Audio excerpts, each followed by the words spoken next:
दोस्तों, आज मैं आपके सामने आईसीआईसीआई प्रूडेंशियल के भारत 22 फंड ऑफ फंड की बात करने वाला हूँ। तो सबसे पहले एफओएफ एक क्वेश्चन आपके दिमाग में अराइज़ होगा, ये एफओएफ होता क्या है दोस्तों? तो इसी सीरीज़ में बात करेंगे आज। तो जुड़े रहिए दोस्तों CKD stock market news channel के साथ। फंड ऑफ फंड का दोस्तों हिंदी में अर्थ होता है फंड ऑफ फंड्स।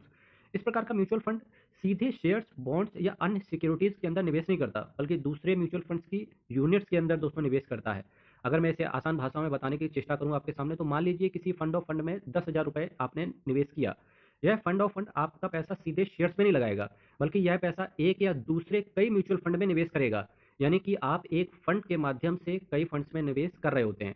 अब दोस्तों, फंड्स ऑफ फंड्स के कुछ फायदे भी हैं। तो सबसे पहला फायदा है, एक ही निवेश से कई फंड्स में निवेश या डाइवर्सिफिकेशन हो जाता है आपका।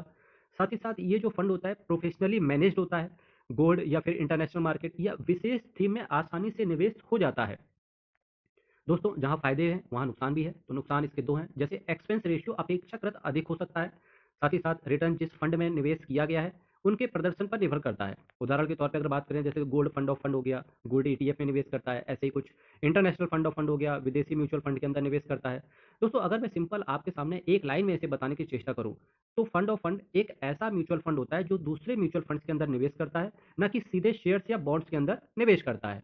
दोस्तों, इस चैनल को बताने का पर्पस सिर्फ यही है आपका, पता है क्या? आपको शेयर मार्केट के हर टर्म के बारे में बता दिया जाए, ताकि एटलीस्ट कभी आप अपने फ्रेंड्स, अपने फैमिली के बीच में अगर बैठे हैं, तो एटलीस्ट आपको हर चीज़ का नॉलेज हो। ठीक है? चलिए अब बात करते हैं जिस म्यूचुअल फंड की आज आपके सामने चर्चा कर रहा हूँ यहाँ पर, वो है आईसीआईसीआई प्रूडेंशियल का Bharat 22 fund of fund.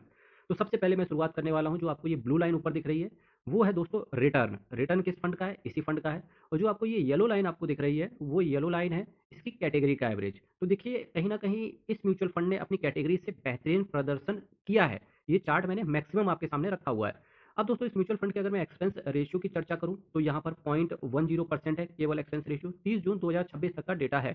Total expense ratio की बात करेंगे तो 0.12% है एज ऑफ 30 जून 2026। दोस्तों, बेस एक्सपेंस रेशियो और टोटल एक्सपेंस रेशियो के बीच में बहुत बड़ा डिफरेंस होता है। बेस एक्सपेंस रेशियो केवल फंड मैनेजर आपसे चार्ज करता है, पर जिस ऐप के थ्रू आप लगा रहे होते हो, वो ऐप आपसे चार्ज करता है टोटल एक्सपेंस रेशियो।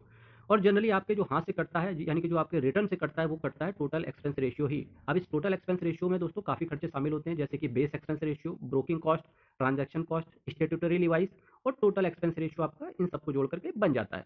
दोस्तों, साथ ही साथ ये भी बताऊंगा कि ICICI prudential 22 Bharat fund of fund की जो एज हो गई है, वो हो गई है 8 साल 1 महीना। ठीक है? इसके साथ-साथ दोस्तों, जब आप किसी म्यूचुअल फंड को बेच रहे होते हो, तो वहाँ पर टैक्सेशन को जानना बहुत ज़रूरी है। क्योंकि देखिए, आज के दिन 31 जुलाई लास्ट डेट थी इनकम टैक्स फाइलिंग की सैलरीड वालों के लिए। वहाँ पर सबसे बड़ा इश्यू एक देखने को मिलता है कि आप खरीदते हो, बेचते हो, खरीदते हो, बेचते हो, वहाँ पर आप कैपिटल गेन को ध्यान नहीं देते। जैसे आज एक केस आया, उस केस में सिंपल सा बहुत अच्छी चीज़ रही, जैसे आपको पता होगा सैलरीड एम्प्लॉयी के लिए 12,75,000 तक कोई टैक्स नहीं देना होता है। उन्होंने क्या करा, डेट म्यूचुअल फंड के अंदर इन्वेस्ट कर दिया और उससे उनको 3.5 लाख रुपए का गेन हुआ। ठीक है? अब पता पता है बात क्या हो गई? बात ये हो गई कि उनका टैक्स पड़ गया। अब उन्होंने कहा भाई 12,75,000 तक तो निल है, फिर हमारा टैक्स कैसे पड़ गया? तो बस यही चीज़ आपसे बताना चाहूँगा कि जब किसी म्यूचुअल फंड को आप बेचते हो, अगर वो इक्विटी ओरिएंटेड है, डेट हालाँकि इक्विटी ओरिएंटेड नहीं होता। क्योंकि आज मैं बात कर रहा हूँ भारत 22 फंड ऑफ फंड की, अगर कोई म्यूचुअल फंड इक्विटी ओरिएंटेड है, तो अगर आप 1 साल के अंदर बेच देते हो खरीद के, तो 20% का शॉर्ट टर्म कैपिटल गेन आपको देना होता है। और ये गेन तब से चालू हो जाता है जैसे ही आपकी इनकम 4 लाख के ऊपर निकल गई। यानी कि 12,75,000 अगर आप सैलरी से कमा रहे हो, तो उससे इनका कोई लेना-देना नहीं है। इनको बोलते हैं स्पेशल रेट से चार्ज की गया टैक्स। वहीं दोस्तों, लॉन्ग टर्म कैपिटल गेन अगर इक्विटी ओरिएंटेड का है, तो 1,25,000 रुपए तक का आपको बेनिफिट दिया जाता है। उसके ऊपर जितना है, उसपे 12.5% का टैक्स लगेगा। तो कैपिटल गेन को आप ज़रूर ध्यान रखें। अब बात करते हैं इस म्यूचुअल फंड के रिस्क रेशियोज़ की। तो सबसे पहले अल्फा की बात करते हैं। दोस्तों, अल्फा का सबसे बेहतरीन पॉइंट ये है कि अल्फा जिस म्यूचुअल फंड का ज़्यादा होगा, वो ज़्यादा अच्छा समझा जाएगा। 7.47 जहाँ इस म्यूचुअल फंड का है, वहीं इसके बेंचमार्क का केवल 2.58 है। यानी कि बेंचमार्क से इसने काफ़ी अच्छा प्रदर्शन किया। Higher outperformance against benchmark. वहीं शार्पी रेशियो की दोस्तों बात करें, तो 0.80 जहाँ इस म्यूचुअल फंड का रहा, वहीं 2.82 इसके कैटेगरी का एवरेज रहा। तो शार्पी रेशियो में ये फंड पीछे होते हुए देखने को मिला। शार्पी रेशियो दोस्तों जिसका ज़्यादा होता है, वो अच्छा समझा जाता है। पुअर रिस्क एडजस्टेड रिटर्न रहा। बीटा की बात करेंगे दोस्तों, तो बीटा जितना कम होगा, अगर 1 से कम है तो बहुत अच्छा। ठीक है? फिर भी 1 तक सही माना जाता है। ठीक है? अगर मैं इसके वहीं कैटेगरी के एवरेज की बात करूँ, तो जहाँ बीटा 0.48 का रहा, वहीं इस म्यूचुअल फंड का बीटा 1 के ऊपर रहा। यानी कि ज़्यादा रिस्क है इस म्यूचुअल फंड के अंदर। दोस्तों, अगर स्टैंडर्ड डेविएशन की बात करें, तो स्टैंडर्ड डेविएशन जितना ज़्यादा रहेगा, उतना बड़ा नुकसान। स्टैंडर्ड डेविएशन जितना कम, उतना अच्छा। वहीं जहाँ कैटेगरी का 10.04 रहा स्टैंडर्ड डेविएशन, वहाँ इस म्यूचुअल फंड का स्टैंडर्ड डेविएशन वो आपका रहा 18.79। यानी कि अगर 4 कीवर्ड्स मैं आपके सामने रखूँ alpha, sharpy, beta, standard deviation, वहाँ केवल अच्छा इसका रहा अल्फा, बाकी 3 जो इसके रिस्क रेशियोज़ रहे, वहाँ रिस्क ही समझ में आया दोस्तों। इसके बाद दोस्तों अगर बात करें कुछ पीयर कंपैरिज़न की कि कई बार आदमी सोचता है कि भाई एक बात बताओ, ICICI prudential Bharat 22 fund of funds तो चलो मैंने समझ लिया। कुछ इसके पीयर कंपैटिटर भी बता दो कौन-कौन से ताकि मैं वहाँ भी रिसर्च कर सकूँ, वहाँ भी देख सकूँ, उनको भी समझ सकूँ। तो इसके बाद मैं कुछ पीयर कंपैटिटर आपके सामने रखने वाला हूँ और इसके 3 साल के रिटर्न का परफॉर्मेंस भी रखा है। Kotak Nifty next 50 index fund, UTI Nifty next 50 index fund, Edelweiss का Nifty next 50 index fund, Motilal Oswal का Nifty next 50 index fund, Axis का निफ्टी नेक्स्ट 50 इंडेक्स फंड। दोस्तों आईसीआईसीआई प्रूडेंशियल के Bharat 22 fund of fund direct plan growth की बात करें तो दोस्तों 2882 करोड़ का इसका असेट साइज है, यानी कि इन्वेस्टर्स का भरोसा थोड़ा बहुत दिख रहा है इस फंड के प्रति। फंड टाइप की बात करेंगे तो दोस्तों ओपन एंड है, यानी कि कोई लॉक इन पीरियड नहीं है, आप आज खरीदो परसों बेच दो कोई दिक्कत नहीं है। एक्सपेंस रेशियो 0.12% का है, प्लान आपका ग्रोथ है, 0.73% का ये कैश होल्ड करके चल रहे हैं। जो इन्होंने बेंचमार्क को टारगेट किया है वो किया है बीएससी का भारत 22 टोटल रिटर्न इंडेक्स।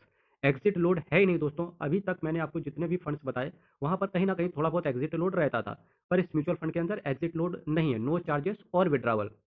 अब दोस्तों बात करते हैं कि इस म्यूचुअल फंड ने टारगेट सबसे ज़्यादा कहाँ किया है, तो सबसे ज़्यादा किस सेक्टर को टारगेट किया है दोस्तों? एनर्जी को, 33% स्टेक को एलोकेट करके रखा हुआ है। इसके बाद जो दूसरा सबसे बड़ा सेक्टर इनके कोर फोकस में है वो है फाइनेंशियल, इसके बाद कंस्ट्रक्शन, कंज्यूमर स्टेपल्स, मटेरियल, कुछ कैपिटल गुड्स में भी है और थोड़ा बहुत मेटल्स एंड माइनिंग के अंदर भी पड़ा हुआ है। दोस्तों, अब बात करते हैं किन-किन शेयर्स के अंदर पैसा है, तो शेयर्स के अंदर अगर बात करें तो भारत 22 जो ईटीएफ है, उसके अंदर इन्होंने 99.90% जो स्टेक है वो भारत 22 ईटीएफ के अंदर डाला हुआ है, जो कि ग्रोथ कैटेगरी का है और अदर्स में इन्होंने 2.88 करोड़ यानी कि 3 करोड़ के आस-पास थोड़ा अदर्स में पैसा डाला हुआ है, 0.10%। दोस्तों, नेट एसेट वैल्यू की बात करेंगे तो ₹33 का इसका एनएवी करंट में चल रहा है। 1 साल का रिटर्न देखिए 6.81% का सीएजीआर है, 3 साल का 17.66% का और 5 साल का अगर सीएजीआर बात करें तो 23.19% का, मैक्सिमम 16.23% का सीएजीआर के हिसाब से इन्होंने रिटर्न डिलीवर किया है अपने इन्वेस्टर्स को। चूँकि मित्रों ये एक थीमेटिक कैटेगरी का म्यूचुअल फंड है और थीमेटिक कैटेगरी में इसको 5वाँ स्थान दिया गया है। वहीं हालाँकि वैल्यू रिसर्च में बात करें तो 5 आउट ऑफ 5 रेट इस फंड को किया है। दोस्तों अगर 3 साल के रिटर्न की बात करें तो एब्सोल्यूट रिटर्न इन्होंने दिया है 63% का, लेकिन 5 साल में 183% का रिटर्न इस फंड ने अपने इन्वेस्टर्स को डाला हुआ है। लेकिन दोस्तों रिस्क की अगर बात करें, जो कि जानना बहुत ज़रूरी है रिटेल इन्वेस्टर्स के लिए कि रिटर्न आपका ओवरनाइट इक्विटी के अंदर नहीं बनता है। रिस्क इसी वजह से यहाँ पर वेरी हाई कर दिया जाता है। दोस्तों ये वीडियो आपको कैसा लगा ज़रूर कमेंट बॉक्स में बताइएगा। बाकी दोस्तों चैनल को सब्सक्राइब करना सबसे बड़ा मोटिवेशन मेरे लिए यही है। कुछ डाउट हो कमेंट बॉक्स में ज़रूर रखिएगा और आपको मेरे से डायरेक्ट बात करनी है तो यूट्यूब के अबाउट सेक्शन में व्हाट्सएप नंबर लिखा हुआ है, आप वहाँ पर डायरेक्ट कॉल करके मुझसे अपनी समस्या का समाधान पा सकते हैं। बाकी दोस्तों चैनल को सब्सक्राइब करना है, वीडियो को लाइक करना है। कल फिर आपके साथ मिलेंगे, तब तक के लिए हर हर महादेव। बहुत बहुत धन्यवाद।